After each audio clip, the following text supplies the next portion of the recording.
everyone. I am Perineal a Level 1 nursing student of the University of the Visayas. And in this video, I will be performing my return demonstration for hygienic care of patient, which includes hair shampooing, which is done to keep the hair clean, oral care or toothbrushing, which is the removal of food particles in the mouth that can incubate bacteria, shaving facial hair, which is the removal of hair in the face by cutting it off close to the skin through a razor, bed bathing, which refers to the cleansing and washing of a bedridden patient by removing accumulated oil, perspiration, and dead skin layers, perineal or genital care, which refers to the act of cleansing, washing, and rinsing perineal and genital area, nail care, which is the maintenance of a healthy nails, and lastly is the foot care, which refers to the act of cleaning, rinsing, and maintaining the skin integrity of the feet. All of these practices refers to hygienic care. Hygiene is defined as the science of health and its maintenance. Now, the purpose and significance of conducting a hygienic care procedure is one, to preserve health, second is to prevent the spread of diseases, and third is to increase the sense of well-being of the client. Before we begin with our hygienic care procedure, we always have to prepare the equipment that we need. So I have prepared here 7 bath towels, a clean and fresh client's gown, a waterproof plastic pad, a bath blanket, and 2 fresh linens, a mask and a gloves to protect ourselves and our patient, 7 washcloths, toothbrush, a shaving cream, deodorant, a powder, a cup, an emesis basin, a container for the washcloths, a lotion, shampoo, toothpaste, cotton or swab, a razor, a hairbrush or comb, and then we have here a nail cleaner, a nail file, and a nail cutter. And also, I have prepared at least 4 basins. The first one is for the receptacle in hair shampooing, and the next is for a wash basin in bed bathing, and then the third one is an improvised shampoo basin. And then we also have to prepare water in a storage and a pitcher for the water in bed bathing and in shampooing.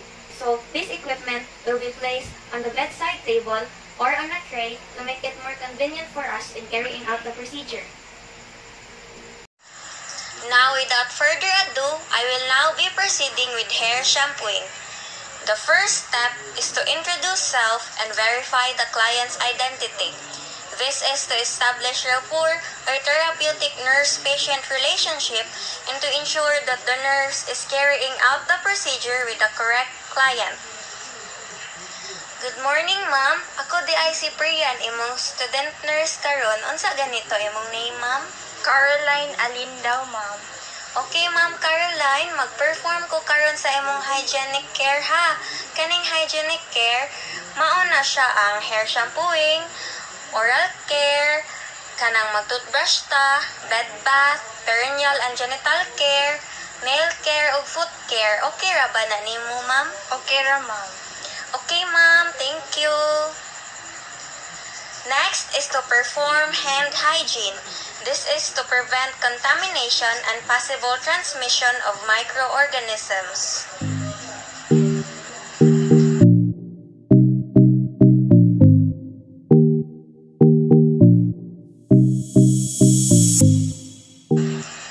The next step is to provide client privacy. Hygiene is a personal matter and providing privacy is the client's basic right. By respecting this, the nurse can foster client's comfort and participation in the procedure. So for client's privacy, I will close the doors or pull down the curtain of the windows if there are any. Now we move the client to the side of the bed from which you will work. This avoids undue reaching and straining and promotes good body mechanics. It also ensures client safety.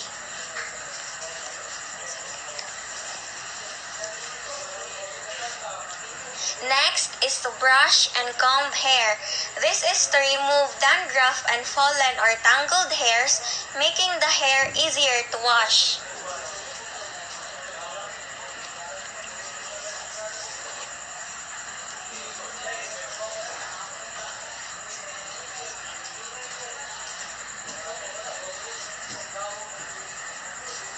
Next is to place plastic pad under the head. This is to prevent the bed sheets from getting wet and to avoid contamination.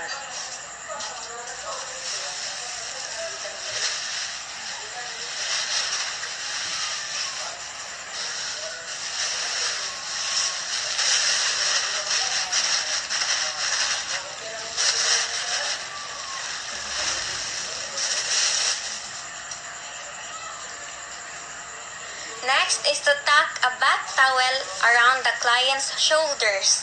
This is to prevent unwanted shampoo residue or water to get into the client's clothing or shoulders.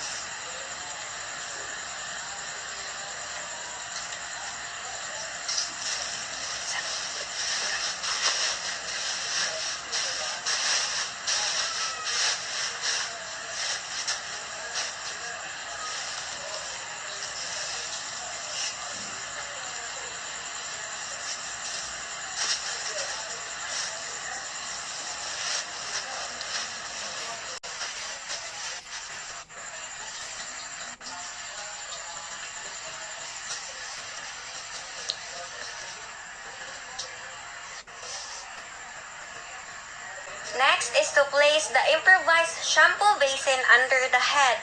Put folded washcloth where the neck rests on the edge of the basin.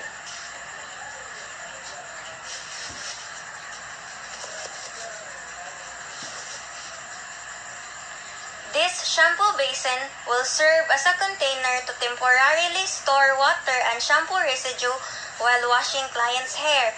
The purpose of the folded washcloth and the shampoo basin is both to protect the bed and the client from getting wet. Now we place the receiving receptacle on a table or chair at the bedside table. Put the spout of the shampoo basin over the receptacle. This step induces water drainage, so the water from the shampoo basin will flow directly to the receptacle and prevents water spillage. In my case, I will be pouring and draining the water residues manually to this receptacle basin when my improvised basin is already almost full or if the need arises.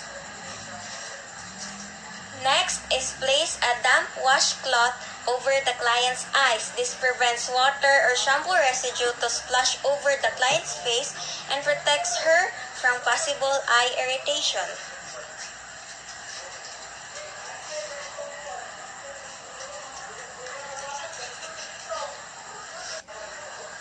I would also be placing cotton balls in the client's ears to prevent water from getting inside her ears.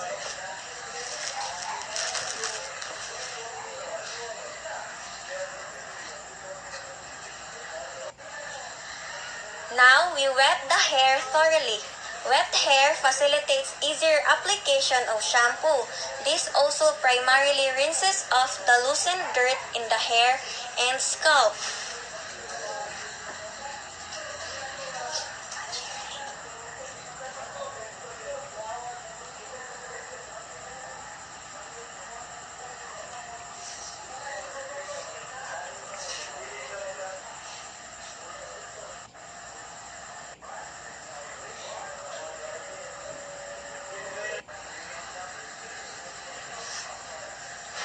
Next is to apply shampoo. Massage the scalp with the pads of your fingertips. Massage all areas systematically. Massaging stimulates the scalp, emulsifies hair oils, and removes deep-seated dirt in hair and scalp. This prevents the This helps rather the patient relax and feel at ease, and it must be done systematically in order to be efficient and to ensure that all areas are washed thoroughly.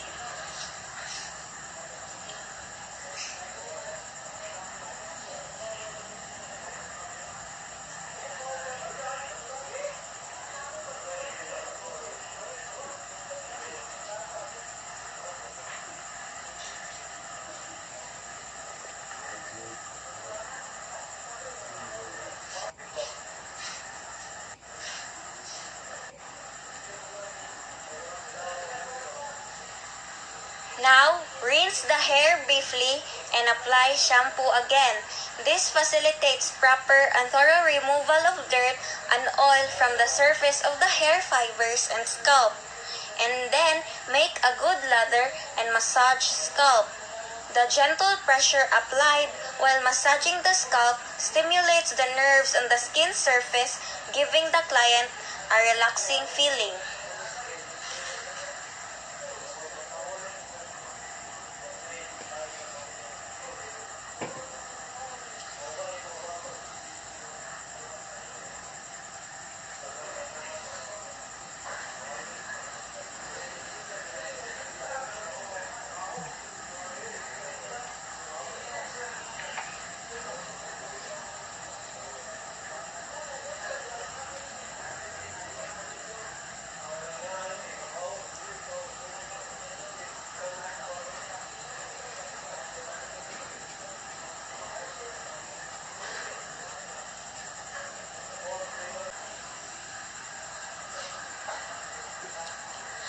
Now, we rinse the hair thoroughly. Rinsing the hair washes away dirt and residual shampoo in hair fibers and scalp. Rinsing of shampoo minimizes hair dryness and skin and scalp irritation.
Now, dry the hair thoroughly. Wet hair can harbor bacteria and microorganisms easily. Drying the hair prevents the client from feeling cold and protects her from possible contamination.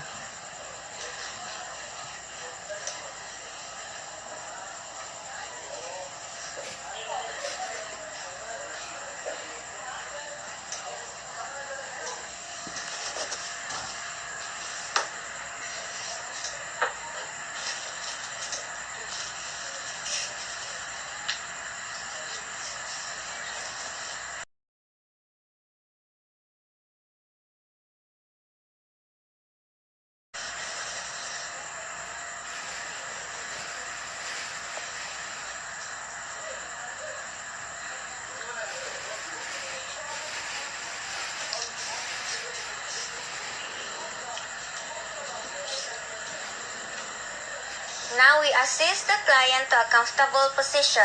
This is to provide support and balance and to ensure that the client is not feeling discomfort and uneasiness. This will minimize any complication.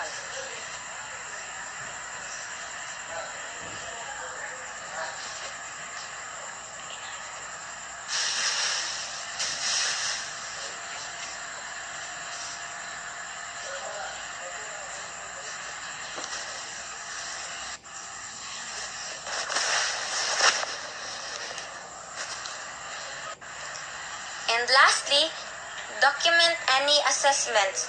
Documentation provides coordination of care and facilitates ongoing data collection.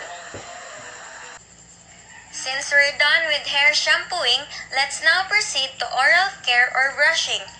The first step is to assemble articles for brushing.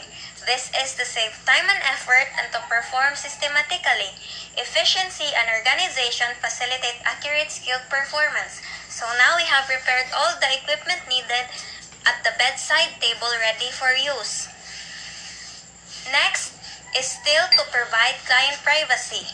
Keep the door shut and the windows down because hygiene is a personal matter and providing privacy is the client's basic right. By respecting this, the nurse can foster clients' comfort and participation in the procedure. Next is to place client in a high Fowler's position if health permits or assist to a side-lying position with the head turned down. This position promotes client comfort and prevents liquid from draining down the client's throat.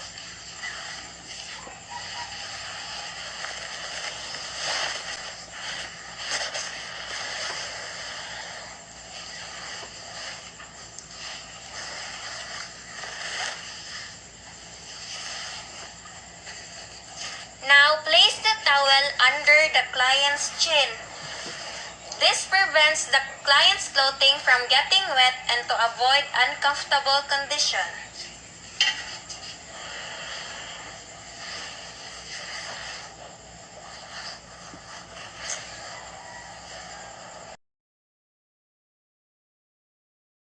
Next is to wash hands and apply disposable gloves. This is to protect both the client and the nurse from acquiring infections and to prevent possible contamination and transmission of microorganisms. Now place or hold the emesis basin under the client's chin or neck. This emesis basin will serve as a container for the client's discharges during oral care. Placing it near the mouth facilitates accessibility and efficiency. Next is to moisten the bristles with tepid water and apply toothpaste to the toothbrush. Moisture partially softens the bristles and toothpaste, facilitates easy removal of oral debris and bacteria.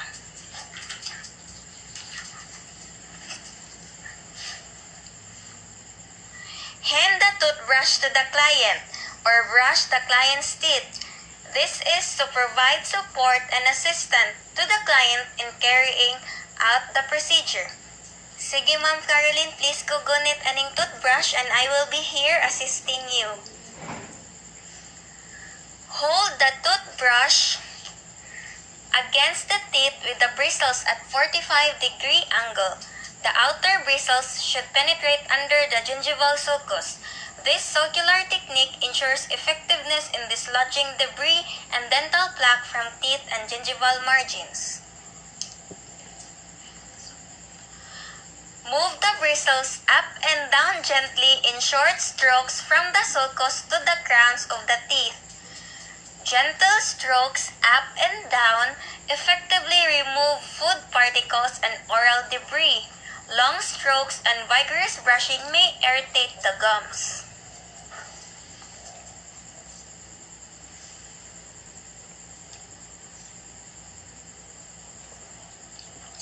Repeat until all outer and inner surfaces of the teeth and sulci of the gums are clean. This is to ensure that all surfaces are brushed thoroughly and free from oral debris or food particles. Now clean the biting surfaces by moving the toothbrush back and forth over them in short strokes. These biting surfaces are prone to plaques and food particles, which must be removed using the appropriate strokes. If the plaque rather isn't removed, it continues to build up, feeding on the bits of food left behind and causing tooth decay and gum diseases. Brush the tongue gently with a toothbrush. Brushing tongue removes bacteria and freshens breath, and brushing gently and carefully helps prevent gagging or vomiting. Now offer the cup of water to rinse the mouth vigorously. Vigorous rinsing loosens food particles and washes out already loosened particles.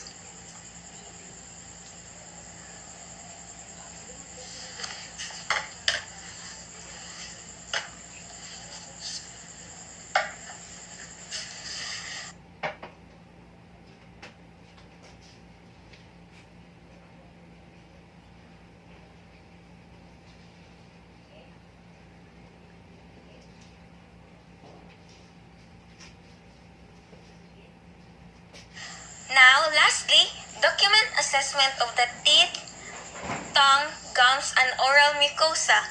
Documentation provides coordination of care and facilitates ongoing data collection. Since we're done with oral care, the next step will be shaving facial hair. However, since my client is a woman, I will just be discussing, explaining, and assuming the steps in this procedure. So the first step for shaving facial hair is to wear gloves.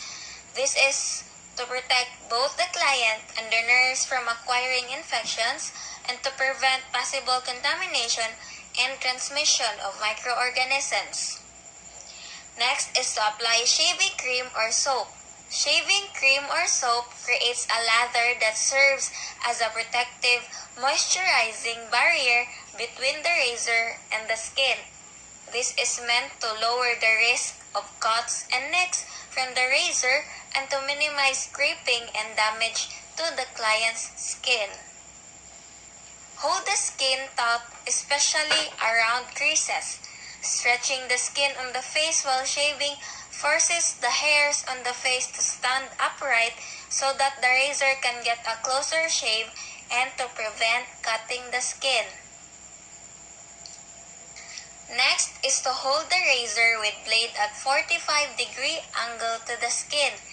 This is the most comfortable and safest angle to avoid accidental cuts. Next is to shave in short, firm strokes in the direction of the hair growth.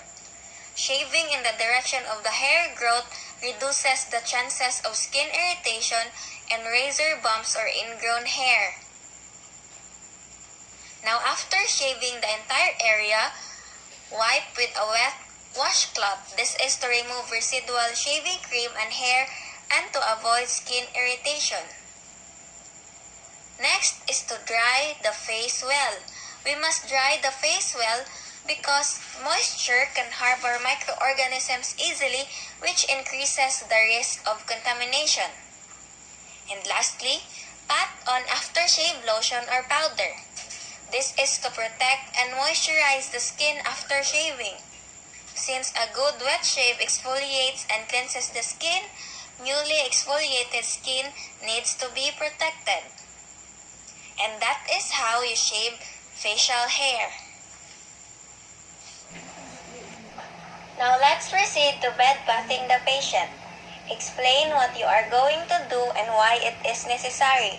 Explaining the procedure and providing information to the client fosters trust and cooperation.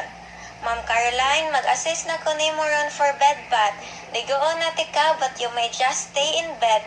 However, this procedure would require you to take off your clothes if that's okay with you.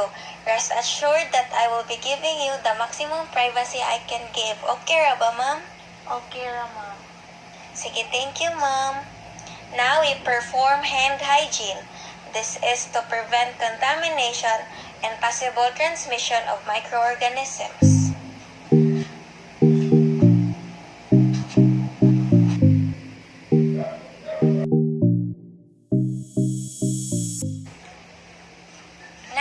To provide for client privacy. Make sure to keep the door shut and the curtains of the windows pulled down because hygiene is a personal matter and providing privacy is the client's basic right. By respecting this, the nurse can foster client's comfort and participation in the procedure. Next is to prepare the client and the environment.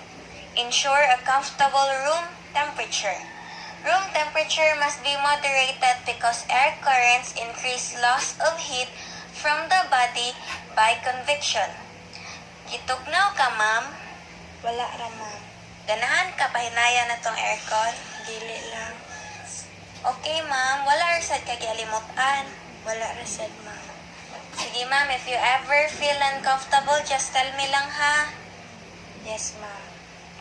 Next is to offer a bedpan or urinal rather, or ask if he or she wishes to use the toilet or commode because warm water and activity can stimulate the need to void. The client will be more comfortable after voiding. Ma'am, basin ganahan ka manghihidaan before ta mag-start. Dili ra ka kaihion? Dili ra, ma'am. Okay, ma'am. And then, encourage participation in self-care as possible.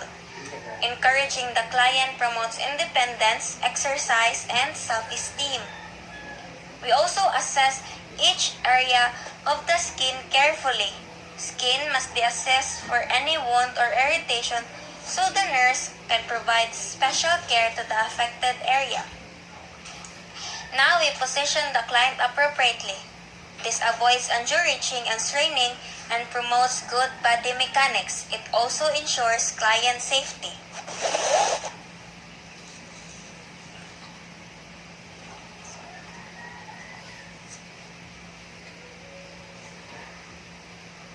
Now place a bath blanket over the top sheet.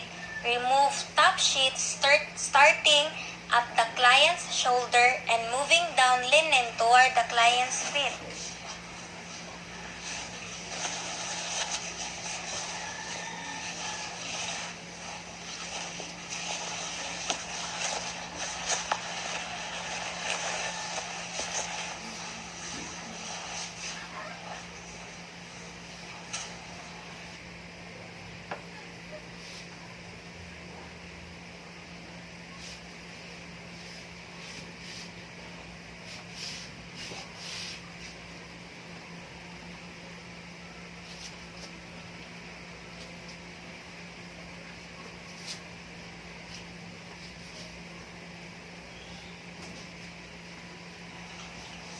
The bath blanket provides comfort, warmth, and privacy to the client while carrying out the procedure. Now remove the client's gown while keeping the client covered with the bath blanket. Ma'am, palihog ko kubo sa imong sinina, ma'am ha. Ali ato kang tabunan. Sige, ma'am.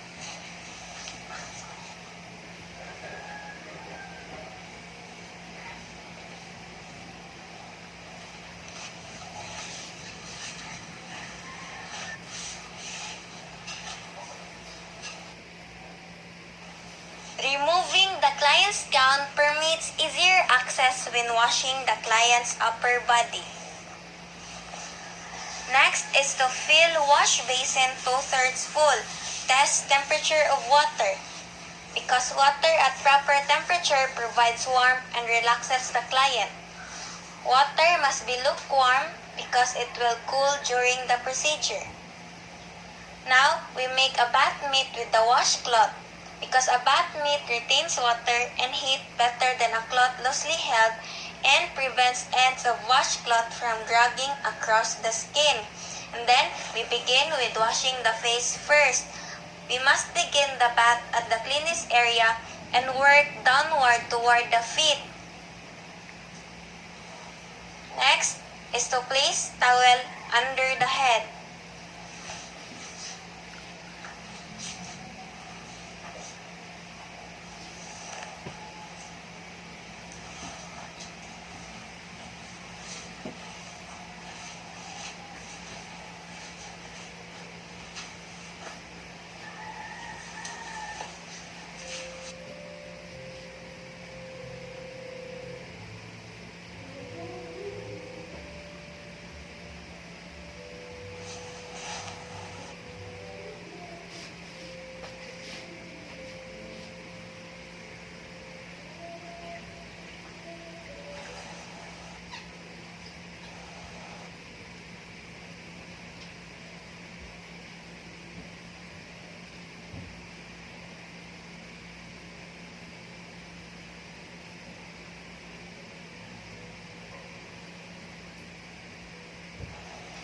wash eyes with water and dry them well.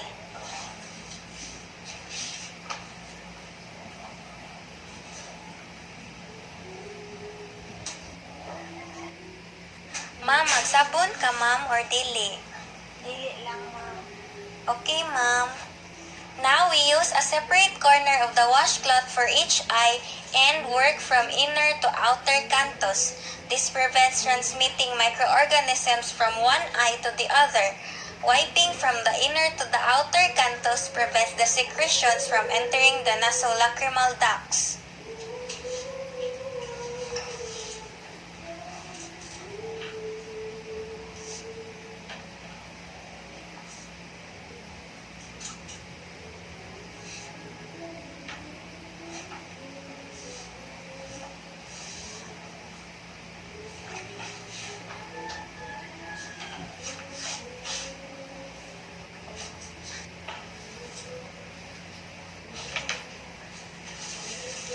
Now we proceed with washing the arms and hands.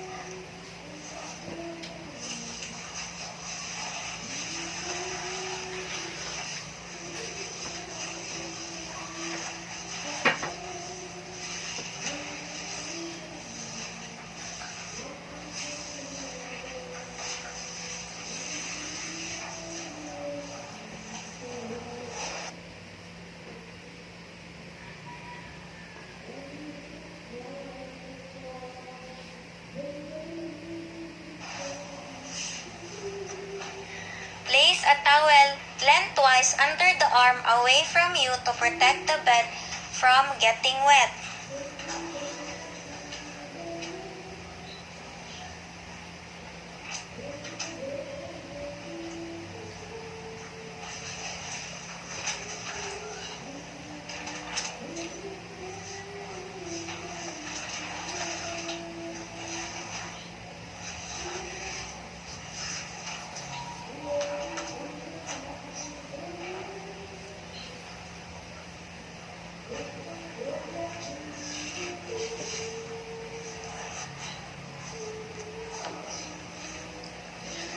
Use long, firm strokes from wrist to shoulder, including the axillary area. This promotes circulation by increasing venous blood return.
arm nearest you to complete washing both arms.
Now we proceed with washing the chest and abdomen. First is to place the bath towel lengthwise over the chest, folding the bath blanket down to the client's pubic area. Placing bath towel keeps the client warm while preventing unnecessary exposure of the chest.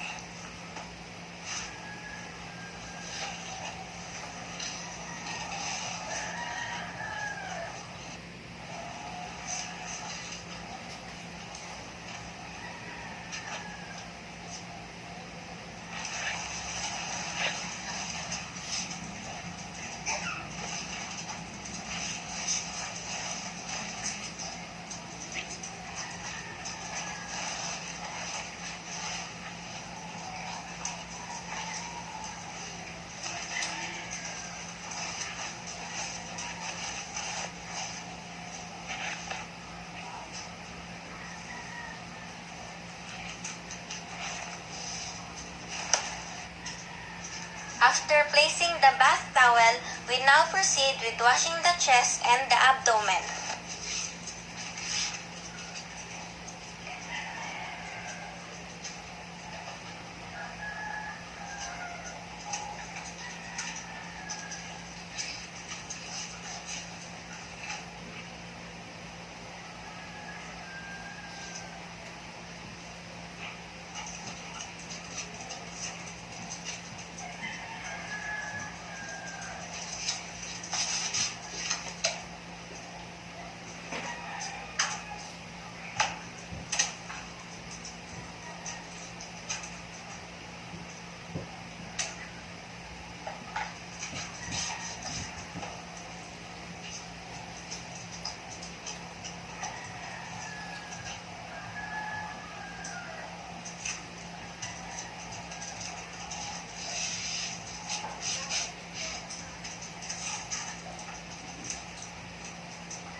proceed with washing the client's back. Assist the client into a prone or side-lying position towards you. This permits easier access of her back for a more efficient washing of her back.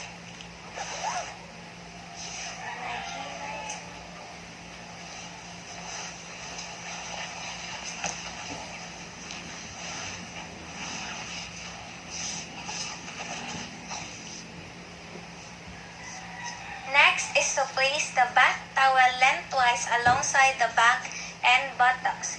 Keep the client covered with the bath blanket because it provides warmth and prevents undue exposure.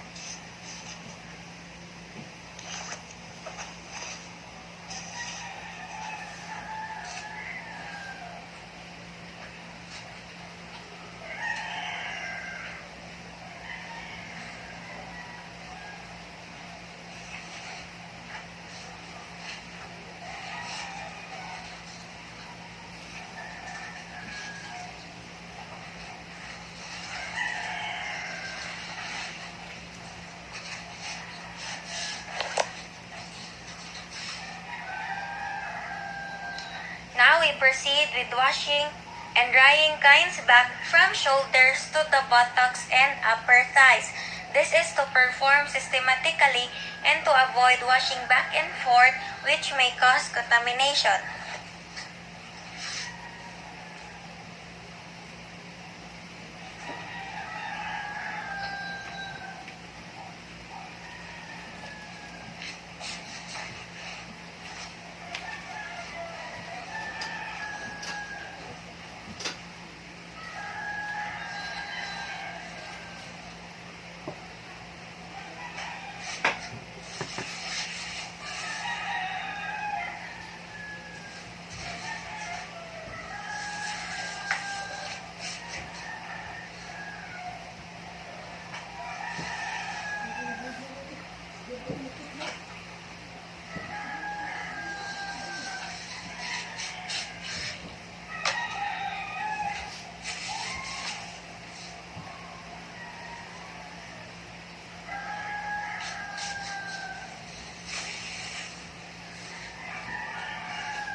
Now, we proceed with washing the legs and feet. Expose the leg farthest from you to permit easier access when washing.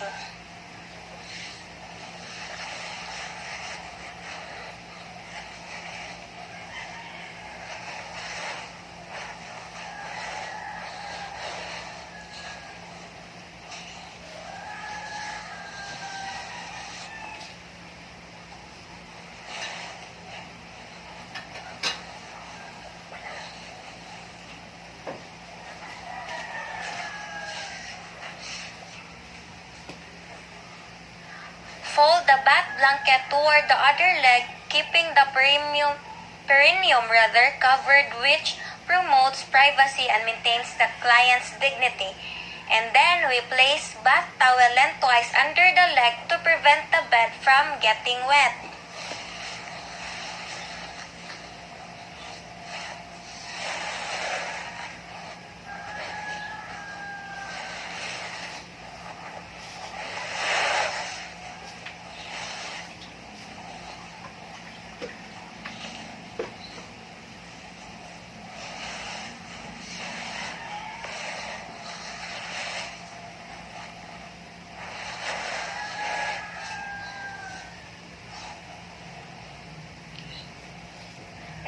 Wash, rinse, and dry using long, smooth, and firm strokes from ankle to thigh. Washing from the distal to proximal areas promotes circulation by stimulating venous blood flow.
Now we reverse the coverings and repeat for the other leg.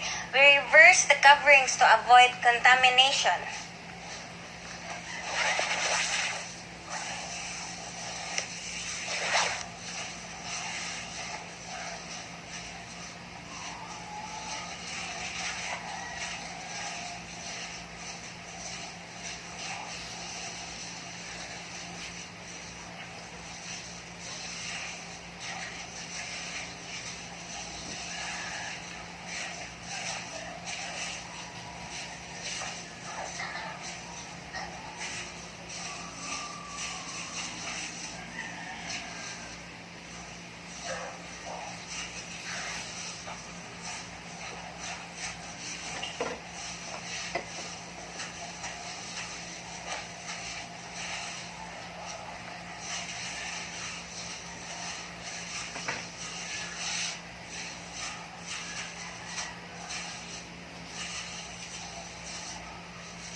Now we wash the feet in the basin of water.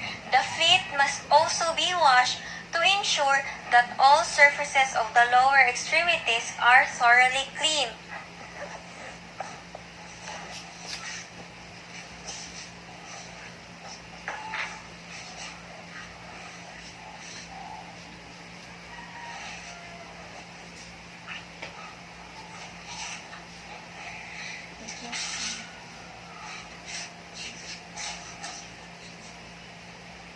Complex sa inyong leg, ma'am.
Dry each foot to prevent the client from feeling cold and reduces risk of contamination since moisture harbors microbes easily. Now we drape the client and wash the perineal area if client cannot perform independently.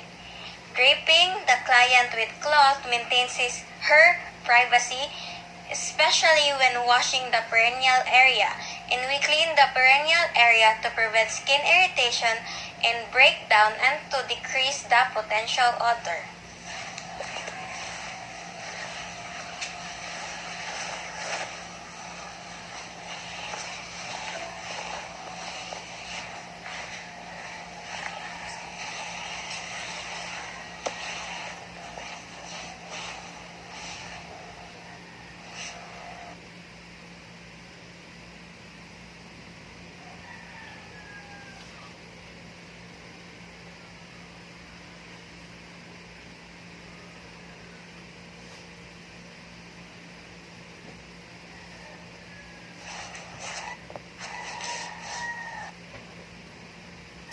Now, the first step for perineal and genital care procedure is to explain what you are going to do and why it is necessary.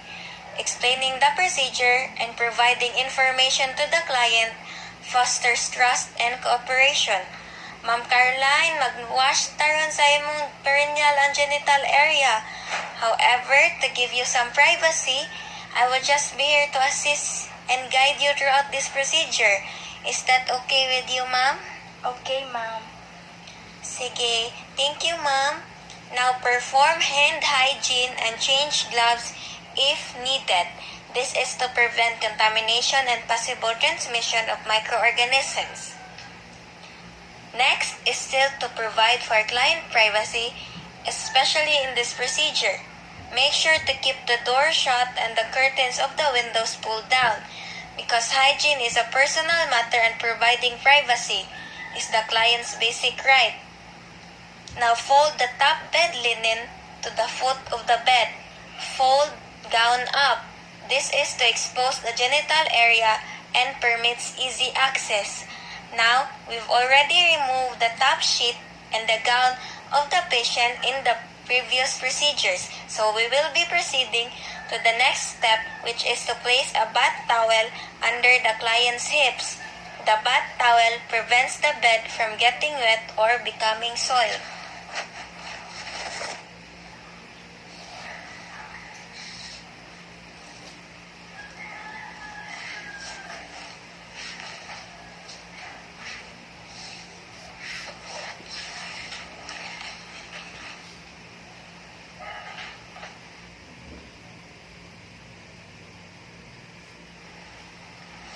To proceed for female clients is to place female client in a back-lying position because it provides client comfort and accessibility to the procedure. The knees will be flexed and spread well apart and cover body and legs with bath blanket. Drape the legs. The bath blanket facilitates minimum exposure, which lessens embarrassment and helps to provide warmth.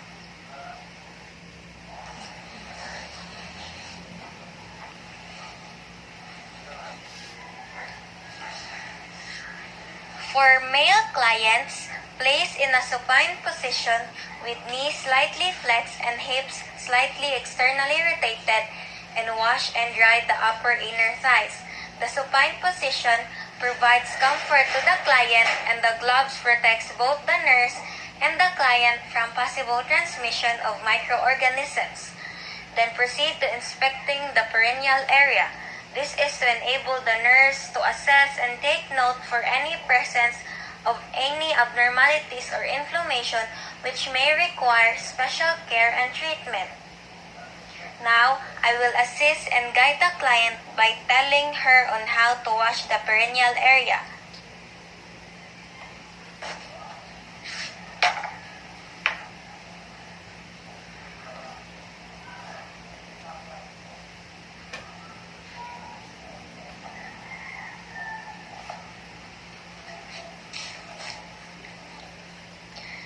Sige ma'am, gunitin ning washcloth and listen to me for instructions. Okay, ma'am.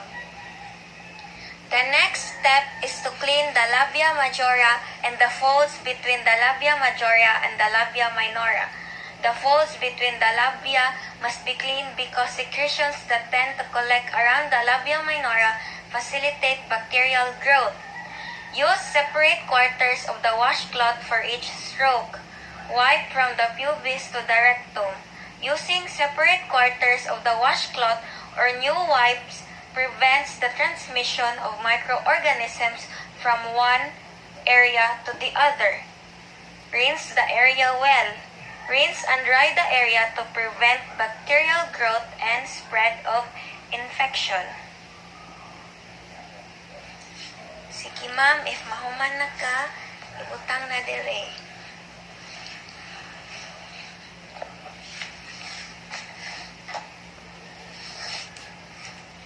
Now, for male clients, wash and dry the penis using firm strokes because it facilitates thorough removal of dirt and microbes.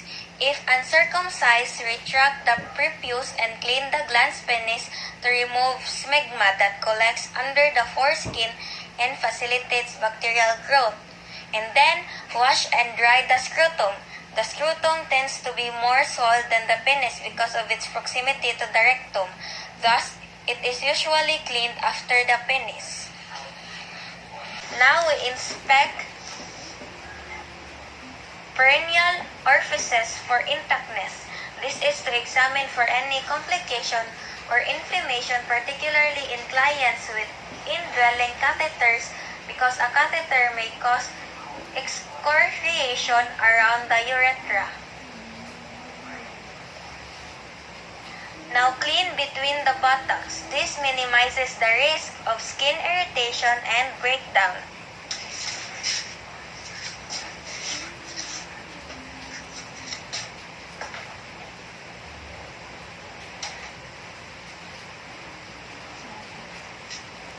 Sige ma'am, gunitin ni and kanang i-clean ang dapit sa imong buttocks ma'am.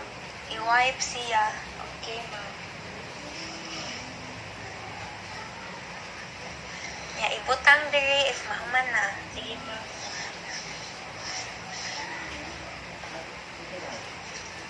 Next is assist client with grooming aids like applying deodorant or lotion. Mag-apply tag deodorant, ma'am. Sige, ma'am.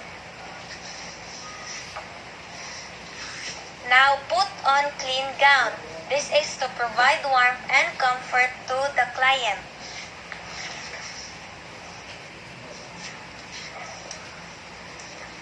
Ma, magsuot na ta sa imong gown.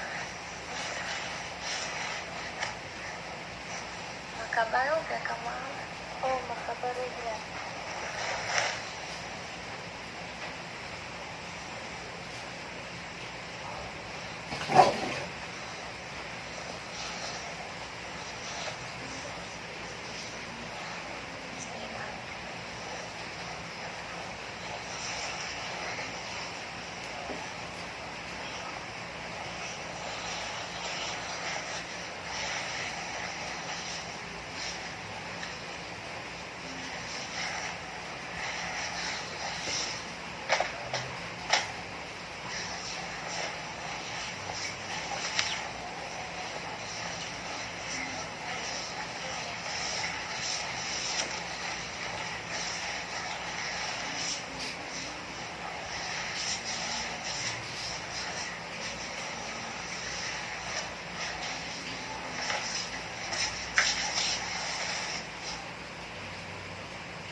And then assist with care for hair, mouth, and nails. This is to provide support and to ensure client safety and comfort.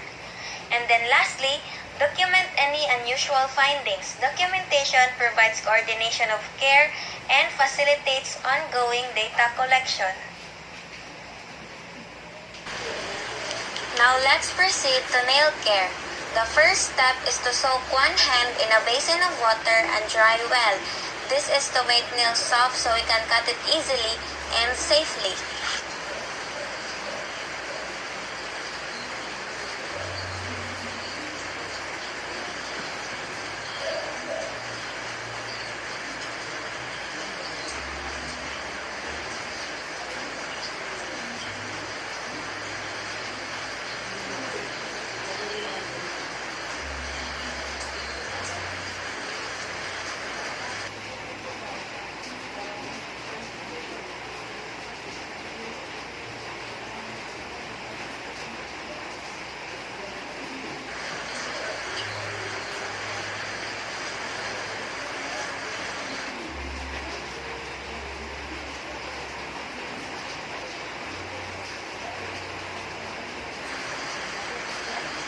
Next is to cut straight across beyond the end of the finger using a nail cutter.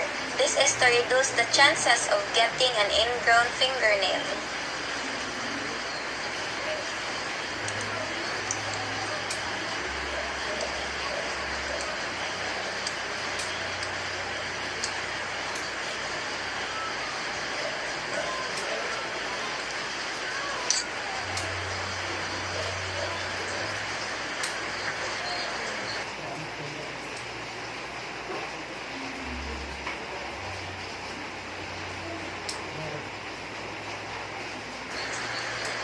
Then use a nail file to round the corners. This will help keep the nails strong and prevent them from catching on things like clothing or furniture.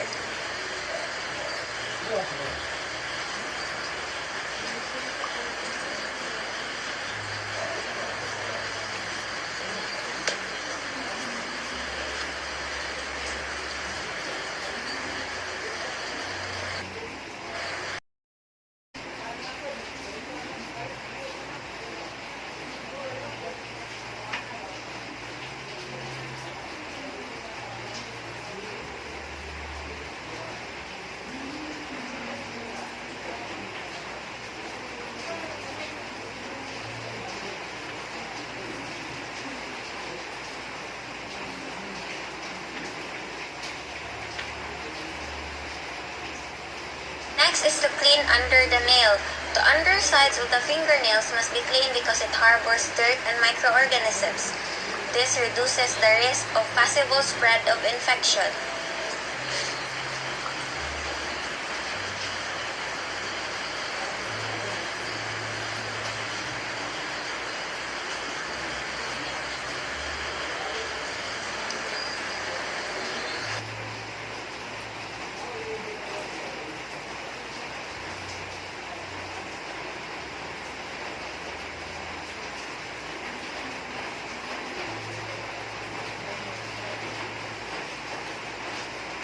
And then gently push back the cuticle, taking care not to injure it. Cuticles protect the nail roots, so it is important to avoid cutting them, because when we trim or cut the cuticles, it's easier for bacteria and microbes to get inside the body and cause an infection. And then, we apply hand lotion or mineral oil, because hand lotion or mineral oils moisturize the nails and keep them strong and flexible. This is especially important when the nail is dry, as dry nails flake more easily.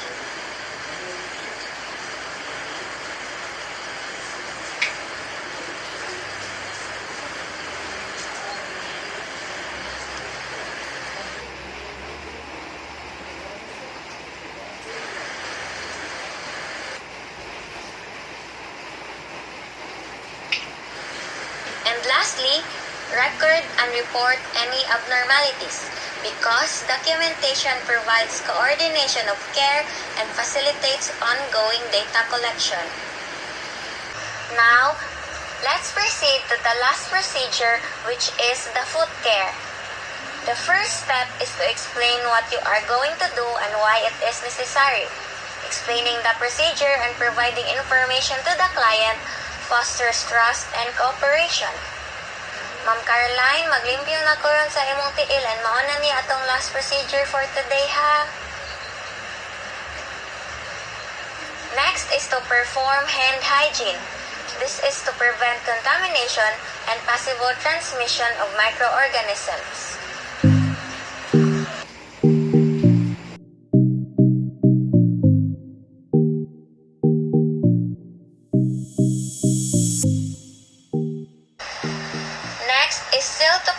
For client privacy, because hygiene is a personal matter and providing privacy is the client's basic right.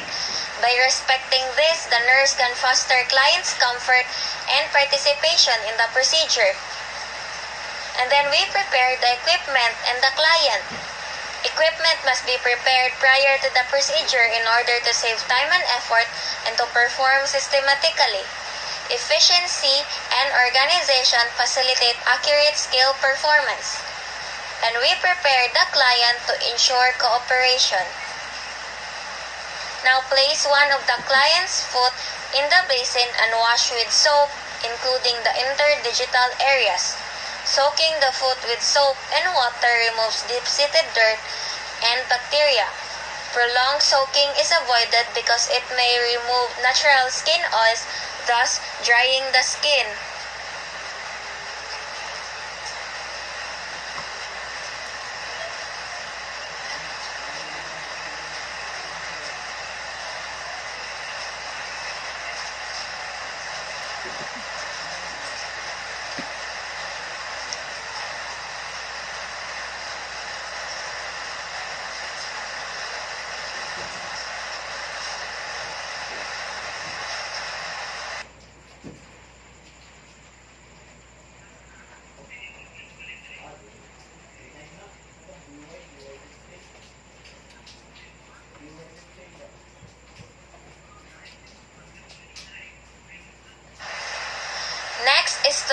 the foot well.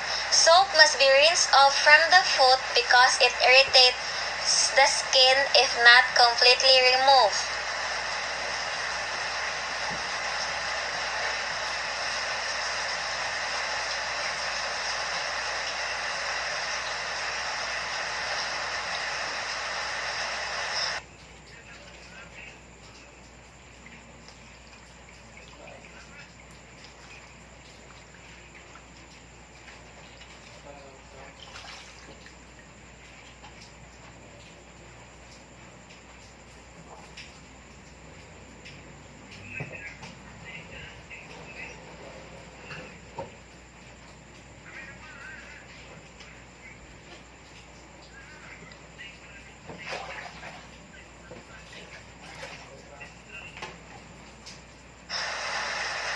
And then, rub callous areas of the foot with the washcloth because this helps remove dead skin layers.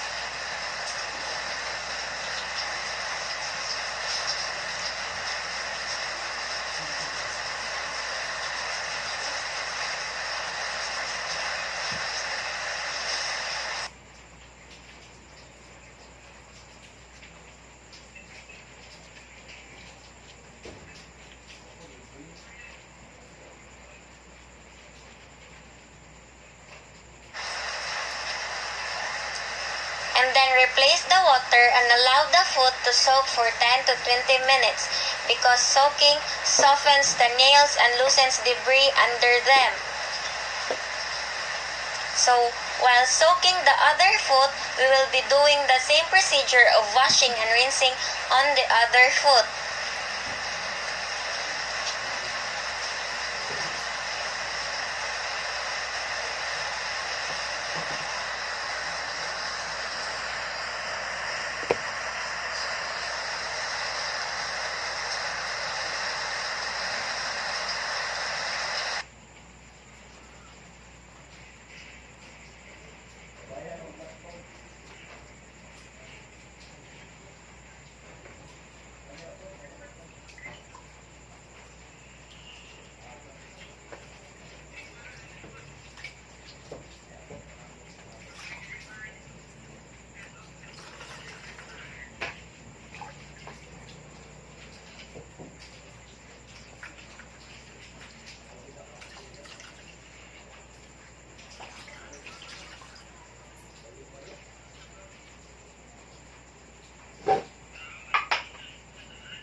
Next is to clean the nails with orange stick.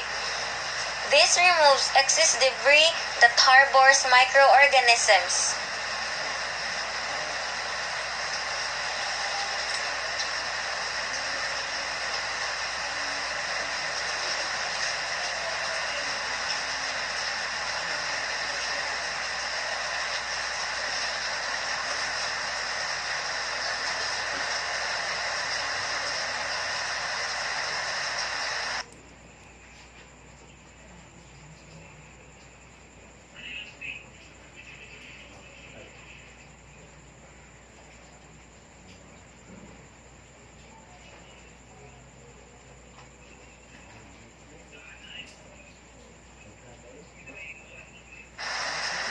And then blot the foot gently with a towel and dry thoroughly, because harsh rubbing can damage the skin and thorough drying reduces the risk of infection.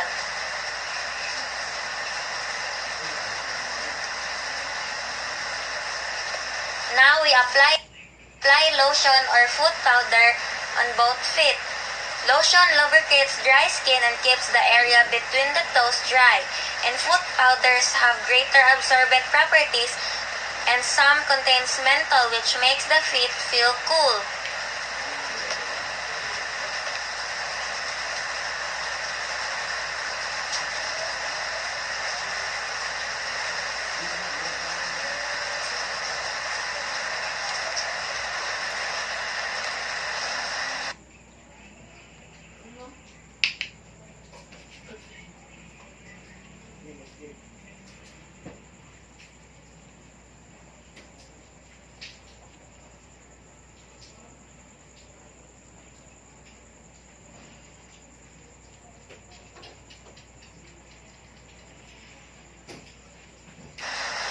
And lastly, document any foot problems observed, because documentation provides coordination of care and facilitates ongoing data collection.